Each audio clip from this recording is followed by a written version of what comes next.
अपनी नई वीडियो बनाने के लिए मैं कुछ हॉरर वीडियोस को ढूंढ रहा था, पर उसी दौरान मुझे एक ऐसी स्टोरी मिली जो मुझे काफ़ी इंटरेस्टिंग और मिस्टीरियस लगी। जिसने ये स्टोरी पोस्ट की उन्होंने बोला कि ये स्टोरी 100% बिल्कुल सच है और इसमें कोई भी मनगढ़ंत बातें नहीं बनाई गई है।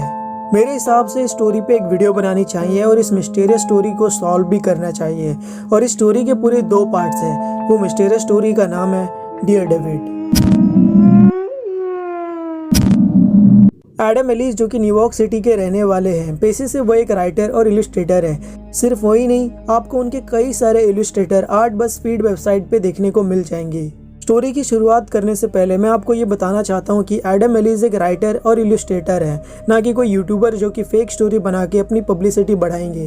यही नहीं, जब मैं एडम की स्टोरी ढूंढने के लिए उनके ट्विटर पे गया तो उन्होंने ऐसी कोई भी सुपर नेचुरल और पैरानॉर्मल स्टोरी ट्वीट नहीं की थी, वो भी उनके इस इंसिडेंट से पहले। स्टोरी की शुरुआत होती है अगस्त 7, 2017 से, जब उन्होंने ट्विटर पे एक ट्वीट किया था, मेरे अपार्टमेंट में एक मरे हुए बच्चे की आत्मा है और वो मुझे मारने की कोशिश कर रहा है। एडम को पहले से ही स्लीप पैरालिसिस था। ये एक ऐसा डरावना कंडीशन होता है कि एक शख्स नींद से तो उठ जाता है, लेकिन वो अपने आप को मूव नहीं कर पाता। हालांकि वो शख्स उस वक्त पूरा कॉन्शियस होता है और उस दौरान उन्हें कई डरावनी चीजें दिखाई और सुनाई देती है। ऐसे ही एक दिन एडम अपने बेड पे सो रहे थे, तभी उनकी आंखें स्लीप पैरालिसिस स्टेट में खुल गई और उन्होंने देखा कि एक बच्चा ठीक उनके पैर के सामने रखे चेयर पे बैठा उन्हें देख रहा है। उन्होंने देखा कि उस बच्चे का सर आधा गायब है, मानो कोई डेंट लगा हो। वो बच्चा एडम को मिनटों तक देखे जा रहा था, लेकिन अचानक से वो लड़का खड़ा हुआ और एडम की ओर बढ़ने लगा। एडम ने कहा वो बच्चे जैसे उनके पास आ रहा था वो बहुत ही जोर जोर से चिल्ला रहे थे। कुछ दिनों बाद एडम को एक सपना आया जहां वो अपने आप को एक लाइब्रेरी में बैठे पाते हैं। तभी वहां एक छोटी सी बच्ची उनके पास आती है और एडम से कहती है, क्या तुमने डियर डेविड को देखा है या नहीं? वो मर चुका है, वो सिर्फ आधी रात को दिखाई देता है। तुम मुझसे कोई भी 2 सवाल पूछ सकते हो, पर उससे पहले तुम्हें डियर डेविड बोलना होगा। लेकिन कभी भी तुम उससे तीसरा सवाल मत पूछना, नहीं तो वो तुम्हें मार देगा। और तभी एडम झटके से अपने बेड से उठे और वो बहुत ही डर गए थे।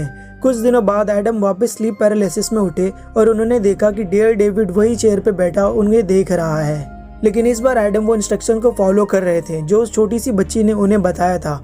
एडम ने पूछा, डियर डेविड तुम्हारी मौत कैसे हुई? डेविड ने कहा, स्टोर में एक एक्सीडेंट के कारण। एडम ने दूसरा सवाल पूछा, डियर डेविड उस स्टोर में ऐसा क्या हुआ था? डेविड ने कहा, एक बुक शेल्फ मेरे हेड पर गिर गया था। इसी बातों में एडम वो इंस्ट्रक्शन को भूल गए और उन्होंने डियर डेविड से तीसरा सवाल पूछ लिया। एडम ने कहा कि वो शेल्फ को किसने धक्का दिया? डेविड ने कुछ नहीं कहा। एडम ने वापस से वही सवाल पूछा, लेकिन कोई जवाब नहीं आया। एडम ने कहा कि उस वक्त उन्हें एहसास हो गया था कि उन्होंने वो इंस्ट्रक्शन को तोड़ दिया है और तभी उनकी नींद खुल गई। उनकी हालत बहुत बुरी थी। इसके बाद एडम ने डियर डेविड को नहीं देखा था। लगभग महीने हो गए थे और उसी दौरान उन्होंने गूगल पे सर्च किया डेविड नाम से जुड़े बच्चों के बारे में, पर उन्हें कुछ भी नहीं मिला। कुछ दिनों बाद उन्होंने एक नया बड़ा घर लिया, वो भी उसी बिल्डिंग में जहां वो पहले रहते थे। उन्होंने ट्वीट किया, 2 महीने बीत गए हैं और लगता है मैं डियर डेविड को भूल चुका हूँ, क्योंकि मुझे लगता है कि वो मेरा रास्ता भुला चुका है, क्योंकि मैं ऊपर शिफ्ट हो चुका हूँ। लेकिन हाल ही में कुछ अजीब सा हो रहा है। पिछले 4 रातों से मेरी दोनों बिल्ली ठीक आधी रात को फ्रंट डोर के सामने जाके बस उसे देखती रहती है, मानो कोई दरवाजे के दूसरी ओर खड़ा होकर उन्हें बुला रहा हो।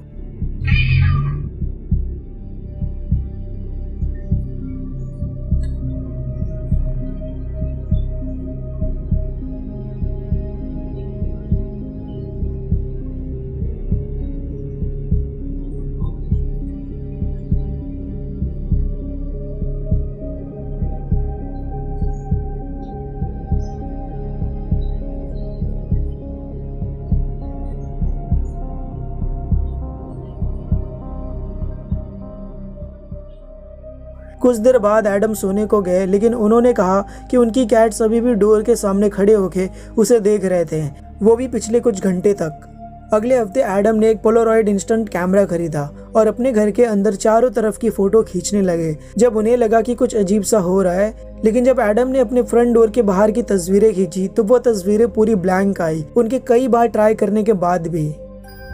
Okay, now I'm gonna take a photo of the hallway just to show you what that's like.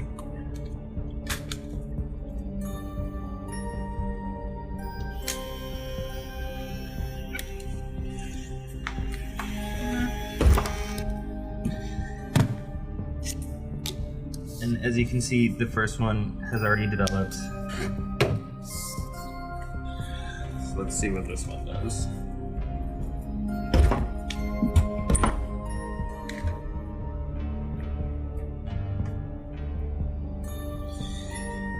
It's gonna take a minute.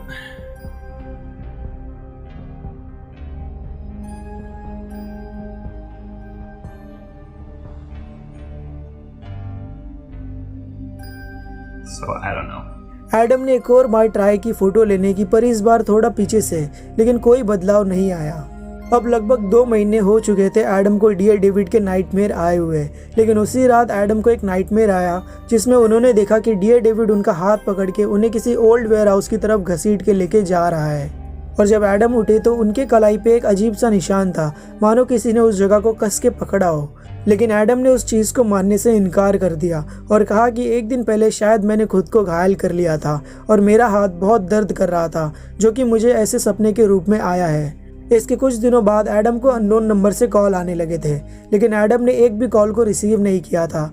उन्हें लगा था कि शायद वो टेलीमार्केट या फिर किसी और का कॉल होगा, क्योंकि हर एक नंबर में नो कॉलर आईडी शो कर रहा था। लेकिन कई सारे कॉल्स आने के बाद एडम ने कॉल रिसीव कर लिया और जो उन्होंने सोचा था वैसा बिल्कुल भी नहीं हुआ।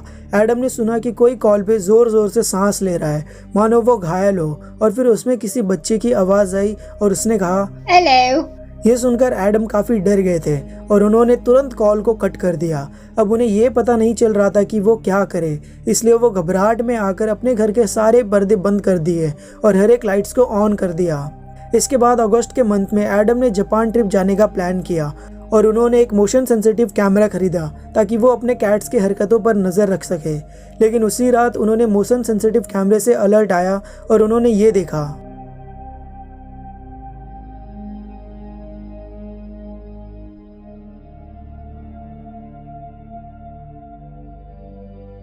एक और अलर्ट वीडियो।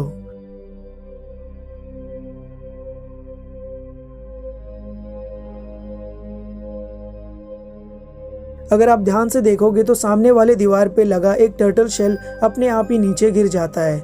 इस इंसिडेंट के कुछ दिनों बाद एडम के साथ अजीब चीज़ें होनी बंद हो गई थी, लेकिन एक हफ्ते बाद एडम ने नोटिस किया कि उनके कैट्स कुछ अजीब से बिहेव करने लगे हैं।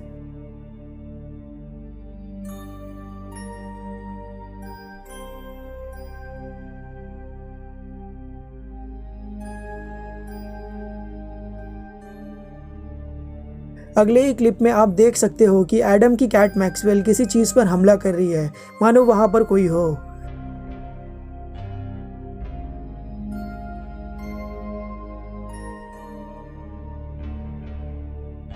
एक और हफ्ते बाद जब एडम सोने की तैयारी कर रहे थे तब उनके कैमरे में ये रिकॉर्ड हुआ।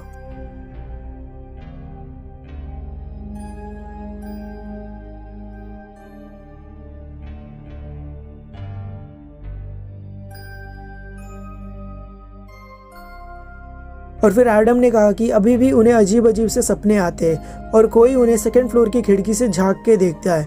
इसके बाद एडम अपनी जापान ट्रिप पे चले गए, वो भी 2 से 3 हफ्तों के लिए।